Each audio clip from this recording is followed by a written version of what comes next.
দুজনের মধ্যে ঝামেলা হয়েছিল। শর্ত ছিল একটাই, যে হারবে তাকে রান্না করতে হবে। রান্নার অবশ্য ওকেই করতে হয়েছিল। আর এমনিতেও বরের হাতে রান্না খাওয়া কিন্তু সবার ভাগ্যে জোটে না। আমি অবশ্য প্রায়ই খেয়ে থাকি।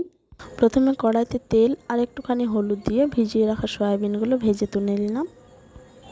তারপর কড়াইতে একটু তেল দিয়ে একটু শুকনো লঙ্কা আর গোটা জিরে ফোড়ন দিয়ে দেবো। তারপর ওর মধ্যে পেঁয়াজ কুচো আর রসুন কুচো দিয়ে একটু লালচে করে ভেজে নেব। ওর মধ্যে একটা টমেটো দিয়ে দেবো। টমেটোটা সেদ্ধ হওয়া পর্যন্ত একটু অপেক্ষা করব। টমেটোটা সেদ্ধ হয়ে গেলে ওর মধ্যে আদা বাটা আর লঙ্কা বাটা দিয়ে দেবো। মশলাটা যেন কড়াইয়ে না লেগে যায় তার জন্য একটুখানি জল দেবো। তারপর ওর মধ্যে হলুদ, জিরে গুঁড়ো, ধনে গুঁড়ো দিয়ে দেবো। একটুখানি গরম মশলা দিয়ে দেবো। গরম মশলাটা পরে দিলেও হবে। সেদ্ধ করে রাখা আলুগুলো দিয়ে একটু ভালো করে কষিয়ে নেবো। এবার ভেজে রাখা সয়াবিনগুলো দিয়ে দেবো। এবার আমি একটু লবণ দিয়ে দেবো। লবণটা কিন্তু আমি আগে দিইনি, এখনই দেবো। সবগুলো একসাথে কষা হয়ে গেলে জল দিয়ে একটুখানি ফুটতে দেবো। বরের হাতে রান্না খেতে চাইলে এরকম ছোটোখাটো ঝগড়া তো বানতা হয় বস।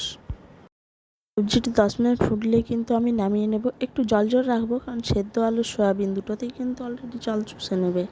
ভিডিওটি ভালো লাগলে লাইক, কমেন্ট, শেয়ার করতে ভুলবেন না।